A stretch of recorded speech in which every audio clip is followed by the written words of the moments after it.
Para quem me conhece, bom dia família. Para quem não me conhece, já vou me apresentar. Eu vou falar agora sobre os primeiros passos na carreira de desenvolvimento back-end. Eu sou a Júlia Bordignon, eu sou gaúcha, tenho 26 anos, sou desenvolvedora C# Sênior na Aquasoft, sou criadora de conteúdo no Space Coding, mestre em engenharia de computação, bacharel em sistemas de informação, pós-graduando em cloud, estou sempre estudando, sempre buscando uma formação, porque eu adoro também esse viés da carreira acadêmica. Essa talk, ela nasce aqui na criação de conteúdo, porque quando eu comecei a compartilhar um pouquinho sobre carreira de desenvolvimento, muitas dúvidas surgiram. Então eu resolvi transformar todas essas dúvidas em uma talk para compartilhar com quem já está querendo começar algumas dores que a gente tem quando a gente quer entrar na tecnologia. Bem, eu gosto de começar mostrando esse slide caótico, que é a minha linha do tempo. E ele é caótico de propósito, porque o nosso início na carreira em tecnologia, ele não é linear. A gente vai ter altos, vai ter baixos, e essa é a minha linha do tempo. Eu gosto também de trazer a linha do tempo para falar que essa talk ela não tem uma metodologia de ensino, não é um método de aprender programação, é a minha experiência, é algo que funcionou para mim e que pode talvez funcionar para você também. Então, vamos lá. Eu começo na tecnologia em 2012, com 17 anos, e até então, tecnologia não era uma possibilidade de carreira. Eu sou do interior do Rio Grande do Sul e por lá a gente não pensa a tecnologia como possibilidade. A gente pensa, vou ser médica, vou ser advogada, vou trabalhar com essas profissões tradicionais. Mas nessa época eu já tinha uma aparência diferente. Eu tinha o cabelo colorido, eu tinha uns 15 piercings no rosto e eu olhava, como que eu vou ser médica? Ninguém me representa, não gosto de medicina, como que eu vou atuar com a advocacia? Como que eu vou ser advogada? Não me representa, não é uma área que eu me sinto confortável. E eu penso, será que existe uma possibilidade de carreira? Eu não conhecia engenharias. Engenharias eram coisas abstratas, eu não tinha contato com essas possibilidades de carreira. E também era muito comum eu ter como projeção de futuro, me casar, ter filhos e trabalhar no campo. Então, eu sou de uma cidade campesina. E eu também pensava, não, eu acho que eu não quero isso para mim. Então, em uma feira de profissões, eu entro em contato com a tecnologia e ela passa a ser uma possibilidade de carreira para mim. Mas até então, eu não tinha visto isso como uma possibilidade. Então, aí começam os altos e baixos, tentando descobrir o que eu quero dentro da tecnologia. E até aí, são 7 anos, passando por redes, hardware, trabalho com suporte e manutenção de computadores. Aí depois eu descubro que eu amo programar, porque eu conheço C e C++. Aí depois eu vou para o mercado de trabalho, tento a minha primeira vaga, é Pascal, é COBOL, é Assembly. E aí eu penso, meu Deus, eu odeio programar, eu não quero atuar com programação, vou embora, não é para mim. Aí depois eu vou avançando na faculdade, vou conhecendo pessoas, me conectando com possibilidades em eventos de tecnologia, descubro a carreira de produto, descubro o design, descubro o UI, e aí a minha carreira começa, olha, eu acho que eu gosto de tecnologia, estou vendo aí uma possibilidade de coisas para construir. Então, eu vou para o front-end, adorei front-end, conheci o HTML, o CSS, tudo ficou mais fácil de entender. Eu comecei a ver o meu progresso. No Assembly, quando a gente programa em Assembly, as coisas parecem confusas, assim. A gente não consegue medir o progresso. No HTML, no CSS, cada vez as coisas que eu fazia ficavam mais bonitas, enchiam os olhos. Então, eu comecei a pegar gosto por programação. Temos um ponto alto. Amo programar. Logo depois, vou para o mercado, de fato. Ok, sei HTML e CSS. Estou pronta para me aplicar para o mercado de novo. Começam as vagas de full stack. Como assim full stack? Tem algo além da minha tela? Eu tenho que fazer alguma coisa? Tem algo por trás desse front-end, dessas telas que eu estou desenhando? Então, eu conheço o banco de dados. Meu Deus, não sei o que eu estou fazendo. Conheço Java. Nossa, que linguagem verbosa. Cadê minhas telas? Eu queria design, eu queria UI, eu queria UX. Java não tinha essa possibilidade, porque eu já entro trabalhando com sistemas legados. Eu conheço C#. ladeira abaixo, porque aí eu caio em sistemas que nem telas tinham, era um C# puro, tela preta e sistema bancário. Então, back-end é muito difícil, eu não quero mais programação, eu acho que eu desisto de novo. Só que, então, eu continuo a graduação, continuo o meu estágio, porque eu preciso trabalhar sempre. Então, todos esses altos e baixos, eu estou sempre trabalhando em alguma coisa em tecnologia, porque eu não morava mais com os meus pais e eu precisava me sustentar. Então, eu continuo ali trabalhando com C#, entro no mestrado, eu conheço a inteligência artificial, começo a entender o embasamento por trás do back-end, complexidades algorítmicas e vários assuntos super complexos e aprofundados dentro do back-end, e eu começo a entender que se a gente segue um passo a passo, se a gente estuda, se a gente vai indo da base, tudo é possível. E se a gente quiser, é possível aprender. Então, essa curva começa a subir de novo. Gosto de back-end. E com 24 anos, ali em 2019, eu me formei no mestrado. Aí eu sou mestre em engenharia de computação. E eu resolvo que eu gosto muito de back-end. Eu descubro que eu gosto muito de back-end. E o que eu aprendi nesses 7 anos e que ele vira essa talk?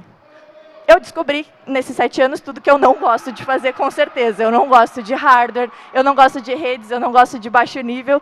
Eu até gosto do front-end, mas o meu negócio é a lógica por trás do que está rodando. Então, eu também aprendi uma coisa muito importante e que vale para todo mundo que está começando. Nenhuma escolha é definitiva. Então, se você hoje escolher front-end, você vai poder trocar. Se você escolher back-end, você vai poder trocar. Se você escolher Java, enfim, qualquer linguagem, você vai poder trocar. Linguagens de programação não morrem. Aqui, o Assembly, o COBOL, o C#, o Java, eu fico nessas indecisões, trocando de linguagem o tempo inteiro, porque as pessoas dizem, C# morreu, COBOL morreu. E aí eu fico num gap, pulando de uma linguagem para outra, tentando seguir o hype. Aí daqui a pouco o PHP está na moda, daqui a pouco o JavaScript. E eu, meu Deus, eu não vou ter emprego. Socorro. E, então, eu também aprendi, durante essa trajetória de altos e baixos, que uma linguagem de programação não morre tão fácil. Elas podem morrer, mas elas não morrem tão fácil, porque existe todo um ecossistema que está alimentando as coisas, então a gente não pode desistir se a gente gosta de algo. E, sobretudo, eu aprendi que eu preciso ter foco nos objetivos. Por quê? Porque agora a gente vai entender a importância de ter focos. Mas como que eu vou ter foco com tanta opção? Vocês viram, né? Eu passei back-end, produto, aí PO. Existem muitas possibilidades, muitas linguagens, muitas tecnologias, muitas coisas que a gente pode fazer dentro da carreira tecnológica. E como que eu vou ter foco? Nessa talk, eu tento, então, falar um pouquinho sobre o caminho que eu percorri, que funcionou para mim, e que me ajudou a escolher e ter foco e encontrar a linguagem que eu gosto, a tecnologia que eu gosto, e me aprofundar nela. Bem, eu gosto de começar dizendo que, se você quer ser programador, uma coisa você vai ter que aprender, os fundamentos em algum momento. Não importa se você vai trabalhar com front-end, com back-end, com área de negócio, entende os fundamentos que você não vai desperdiçar esse conhecimento jamais. Então, eu gosto da ideia de começar pelo pensamento computacional, que é a forma com que você pensa para resolver um determinado problema. Você precisa olhar para um problema e entender como é que você vai resolver ele utilizando tecnologia. E pensamento computacional não se aplica só na tecnologia, mas a problemas da vida. Quando a gente entende como pensar computacionalmente, a gente consegue organizar o nosso raciocínio para resolver problemas diários, como ir na casa de um amigo, como vários problemas. Pegando o exemplo da casa de um amigo, como que eu aplico pensamento computacional? Qual a melhor rota? Eu vou ter que pensar sobre a melhor rota, vou ter que pensar sobre o melhor horário, vou ter que verificar a disponibilidade desse amigo. Existe uma série de coisas que a gente precisa pensar, e isso a gente chama de pensamento computacional. E a lógica de programação é a forma com que você vai executar essas instruções para resolver um problema. Bem, eu preciso visitar o meu amigo, então eu vou precisar escolher a melhor rota, vou precisar agendar um horário com ele. Então, são essas instruções que eu vou ter que executar step by step, e que vão me ajudar a resolver esse problema. E para isso, eu gosto também de destacar muito que linguagem de programação é uma ferramenta. Então, se a gente sabe o pensamento computacional, a gente sabe a lógica de programação, todas as ferramentas e as possibilidades que são a tecnologia se tornam muito mais fáceis, porque a gente tem os fundamentos e a gente sabe como utilizar essas ferramentas. A gente só vai ter a curva de aprendizado da sintaxe, que é aprender a gramática das linguagens de programação. O segundo step, que eu sempre considero muito importante, é escolher uma linguagem. Bem, aqui a gente pode utilizar português estruturado se a gente tiver vontade de aprender programação e não querer ter a barreira da linguagem, não sei inglês, tenho dificuldades de entender muito, estou muito distante da tecnologia. Super recomendo Portugal, não dá para construir nada comercial com Portugal, ele é só para aprender pensamento computacional. Eu chamo ele de linguagem, mas ele é uma pseudo-linguagem, mas isso a gente vê quando a gente já está ali mais aprofundado nos conhecimentos.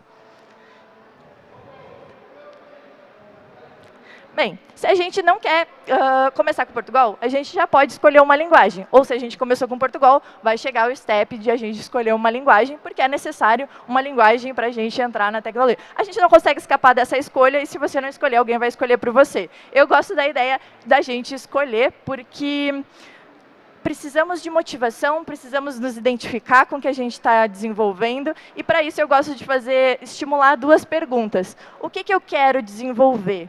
Pergunta para você, olha para a sua carreira, o que eu quero desenvolver? Eu quero desenvolver jogos, eu quero desenvolver aplicativos, mobile, web, desktop. Eu tenho um sonho específico, eu tenho uma ideia que eu quero materializar, eu tenho que ter uma motivação, algo que, não só o dinheiro, mas algo que me motive a estudar. Então, eu escolhi, eu gostava muito de sistemas ERP. Ai, que chata, né? Eu queria fazer um controle de estoque para o meu brechó na época. E eu pensei, nossa, eu preciso de um controle de estoque, caixa, fluxo de caixa. Eu não posso pagar por isso, eu preciso construir. Então, essa foi a minha motivação. E para sistemas ERP, na época, o mercado era C Sharp dominantemente, C Sharp, COBOL e Java. Então, eu peguei o C Sharp. Quais linguagens mais utilizadas na área que eu quero atuar? Foi essa pergunta que eu me fiz. Qual? Eu fui para o mercado de trabalho, comecei a... Normalmente, eu entrava nos sites de sistemas ERP, de nota fiscal, entrava nos manuais dos sistemas, entrava em contato com os desenvolvedores, e aí eu perguntava, pô, que linguagem que é desenvolvido? Entrar em contato com as empresas é muito importante. Aí já comecei a fazer networking também, porque eu estava mostrando interesse em aprender sobre o sistema daquela pessoa, mas a verdade é que eu queria empreender com aquele sistema. Então, dá uma pesquisada na internet, lê fóruns, porque fóruns, as pessoas estão sempre debatendo qual é a melhor linguagem, eu adoro isso. Eu estou sempre ali me atualizando sobre qual tem melhor desempenho.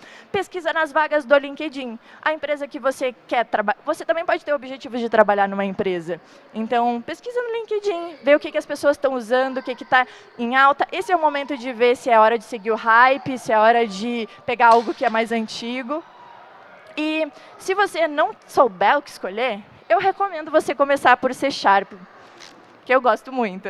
JavaScript, Python ou Ruby. E por que eu estou indicando essas? Porque a comunidade é muito acolhedora, tem muito material na internet, eu conheço muitas pessoas que criam conteúdo sobre, tem documentações extensas, então você consegue muitos cursos. O C Sharp eu botei só porque eu estou puxando para o meu ladinho do C Sharp, porque as documentações elas são majoritariamente em inglês, as comunidades, os conteúdos também, mas tem o Microsoft Learn, que é uma plataforma incrível que você aprende de graça, seguindo tutoriais, mais a documentação maravilhosa que a gente tem. Bem, escolhi a minha linguagem. Eu escolhi C Sharp. Agora, eu precisava entender o mínimo sobre a minha linguagem escolhida. E o que eu chamo de mínimo de uma linguagem? Todas as linguagens elas vão ter coisas em comum. Se a gente botar num saco generalista, tudo vai ter algo em comum. E eu digo o mínimo, essas coisas em comum. Declaração de variáveis. Como é que eu utilizo uma variável dentro do meu sistema? Que tipos de dados que essa linguagem comporta? Quais são os operadores aritméticos, condicionais? Estamos falando falando sobre back-end, né? Então, por isso que eu trago operadores, porque a gente utiliza muito operadores dentro do back-end. Entrada e saída de dados, estruturas de dados, e nesse momento, cursos com certeza podem te ajudar, porque tu está chegando, tu está perdido, tu precisa de alguém que te dê o caminho das pedras. E eu gosto de destacar que eu utilizei muito o Google e o YouTube.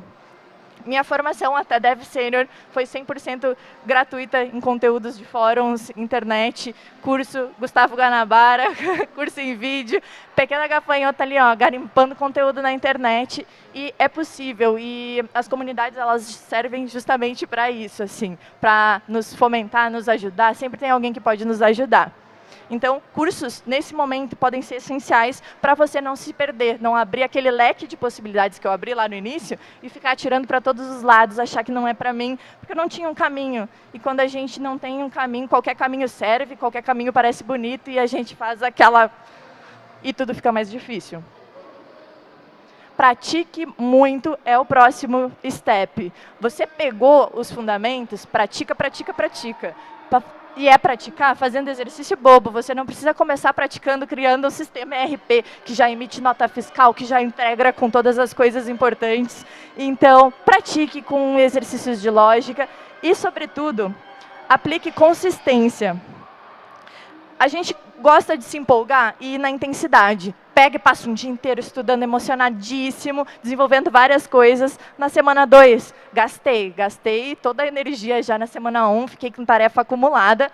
Eu vou sair aqui para poder mostrar o slide. Semana 3, dei demais de mim, não consegui me organizar, acumulou semana, vou deixando programação de lado. Consistência, eu acho que funcionou melhor para mim quando eu tive consistência. Eu fiquei 2 anos na intensidade e não fui para lugar nenhum. Então, eu estudava um dia inteiro, 2 semanas sem nem olhar para o meu computador, esquecia tudo, começava do zero. Então, consistência. Quando eu passei a praticar 30 minutinhos por dia, nossa, minha vida mudou, eu não esqueci, eu avançava, eu conseguia medir meu progresso, eu resolvia um exercício hoje, amanhã aquele exercício eu resolvia ele de novo, mas eu já estava com muito mais facilidade, eu conseguia acompanhar o progresso, eu repetia as coisas praticando, praticando, praticando, praticando. Então, praticar é muito importante, programação ela é muito prática, ela é muita experiência, ela é repertório. Então, eu, até hoje, quando eu me deparo com problemas que eu nunca resolvi, como deve ser, eu paro. E como é que eu vou resolver isso? Aí eu vou pesquisar e vou praticar até que um dia, como pessoa experiente naquela coisa específica, eu chego e resolvo em 5 minutos. Então, para resolver em 5 minutos, eu preciso ter passado, às vezes, 13 dias resolvendo um problema. É comum a gente se desgastar no início, é comum a gente cansar, porque programação é repertório, eu vejo assim. Recomendações de conteúdos gratuitos ou pago. Você encontra, aqui ficou ruim os detalhes, mas eu tenho organizado melhor as minhas guias no Instagram, eu crio conteúdo no Space Coding, e como eu me formei gratuitamente em tudo que eu fiz foi gratuito na minha carreira, eu tento concatenar essas oportunidades no meu Instagram, em formato de reels, mas eu ainda pretendo organizar melhor essas recomendações em um blog, em recomendações com links mais organizados, mas se você já está querendo olhar alguma coisa, você pode dar uma espiada lá no perfil Space Coding, que você vai encontrar conteúdos gratuitos e pagos de pessoas que patrocinam o canal. Bem, já sei o básico, pratiquei pra caramba, tá na hora do quê? Aprender algo mais. Aqui você já está assim, ó, craque nos exercícios de programação e quer, de fato, materializar algo para o mundo comercial. Olha, eu quero fazer um sistema que faça sentido para mim. Então, está na hora de você dar um passo a mais, aprender um framework mais utilizado da sua linguagem, ou framework mais utilizado para o problema que você quer resolver. Você pode começar a olhar bibliotecas famosas, tipo no C#, tem o REST Sharp, é uma biblioteca super famosa que a gente usa para consumir API. Então, todas as linguagens elas vão ter bibliotecas para a gente utilizar, então dá uma olhadinha, vale a pena. O mercado de trabalho isso é um diferencial. Integração com a API, como desenvolvedores back-end, a gente vai ter que conectar com a API de todo mundo, construir a API para liberar para o front-end consumir, padrões de projetos, que hoje se fala muito em padrões de projeto. Um tempo atrás, no mercado, eu quase não ouvia falar, mas hoje cai até em prova, padrões, arquiteturas, enfim. E já lhe digo por aqui, que é um ciclo infinito de aprendizado. Você, depois de entrar aqui, você nunca mais vai parar. Eu até hoje aprendo, até hoje eu estou sempre compartilhando, encontrando coisas novas, novos desafios. É para sempre. Programação é uma curva de aprendizado infinita. E quanto mais você pratica, mais você adiciona coisas, melhor você fica. E antes de a gente, de fato, ir para o mercado e se aplicar para a primeira vaga, eu gosto de inserir a etapa portfólio, porque para mim deu certo. Como eu falei, essa foi a minha trajetória. Eu montava tudo em portfólio, portfólio, portfólio. Era exercício, botava ali. Menu, exercícios de lógica de programação fácil. Era o meu portfólio, porque era o meu conhecimento. Esse era o que eu sabia. E eu precisava comprovar os meus estudos, então eu organizava isso num repositório e deixava lá mesmo. E quando eu ia para as entrevistinhas de estágio, de trainee, eu mostrava o que eu estava estudando. E o portfólio ele fez muita diferença para eu conquistar o meu primeiro emprego, porque eu construí o meu ERPzinho do brechó. E aí ele era 100% todas as tecnologias que a empresa utilizava no ERP dela, e eles olharam, você consegue tranquilamente dar manutenção no nosso sistema, e aí eu consigo a minha primeira oportunidade de emprego. E ele era super mal feito, eu gostaria muito de encontrar ele, mas não encontrei para compartilhar com a comunidade, ele era muito ruim, mas era sincero, mostrava que eu estava estudando e eu queria construir algo. Então, quando a gente não tem experiência, o portfólio vai ser a peça-chave para validar que a gente está conhecendo algo, estudando algo, e compartilhe o seu processo. Tem o GitHub, que é uma plataforma maravilhosa hoje para mostrar os seus códigos. Não é mais um repositório de códigos, né? É uma plataforma que a gente se conecta com devs, consome conteúdos de desenvolvedores. O Instagram, por mais visual, fotográfico que ele seja, a gente consegue criar esquemas de estudos e compartilhar lá. LinkedIn, compartilhar um pouco das suas histórias, compartilhar ali a linha do tempo. Tem muito recurso que a gente pode mostrar para as pessoas que a gente está se dedicando, estudando, e marcar presença. Quem não é visto não é lembrado. Então, bora ser visto na internet para conseguir aquela vaguinha remota.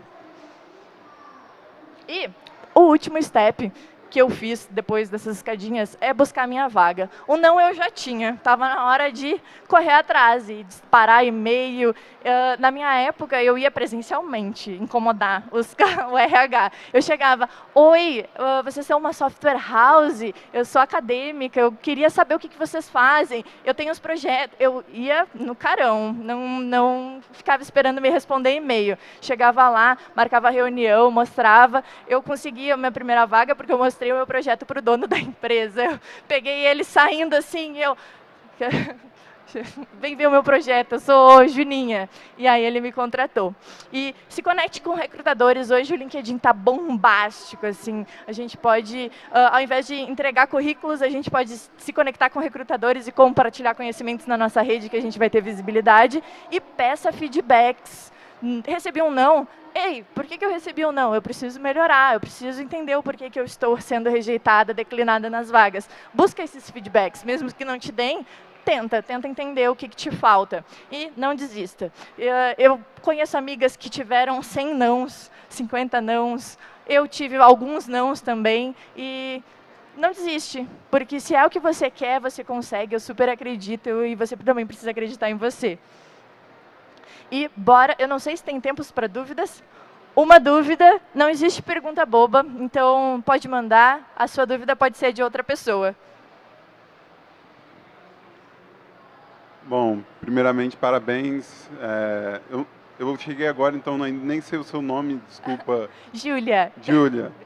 É Júlia, né? Isso. Eu sou dev front-end, trabalho na área, estou estagiando numa empresa local da minha cidade. E eu estou super empolgado aqui em São Paulo, conhecendo uma cidade grande e tal. Mas a pergunta, eu vou direto ao ponto. Eu programo C# também, tenho uma base sólida em desenvolvimento web, então sou front-end, né? Enfim, a pergunta é como me organizar com tantas atividades ao mesmo tempo? Porque eu faço faculdade, quero ser criador de conteúdo, então tem muita coisa que eu quero fazer e eu não consigo me organizar. Qual dica você me dá para me organizar melhor? Eu sou workaholic. Como é o seu nome? Muito boa a sua pergunta, Guilherme. Assim, eu sou workaholic. Eu programo às 8 da manhã, eu sou tóxica, até às 10 da noite, porque eu sou compulsiva por conhecimento.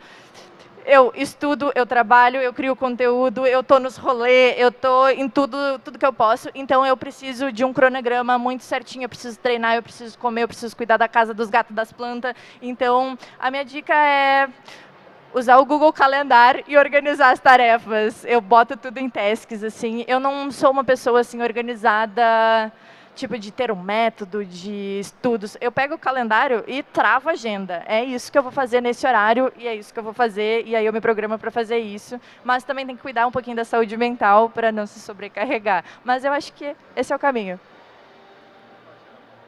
Claro, claro. E a gente se encontra também aí pela campus, estou por aí, vamos trocar ideia, trocar figurinha. É um prazer conhecer todos, ter todas essas pessoas aqui me assistindo, é muito legal mesmo. Muito obrigada. Vamos ser convido vocês a serem protagonistas da tecnologia também, porque todos nós podemos, a tecnologia precisa da gente, a tecnologia é um espaço que precisa de diversas visões plurais de todas as pessoas, então tem espaço para você, com certeza, venha para a tecnologia protagonizar. Não esquece de me acompanhar no... gente, gerei um QR Code, porque eu aprendi ontem sobre QR Code, não está aí. Mas Space Coding, brigadão.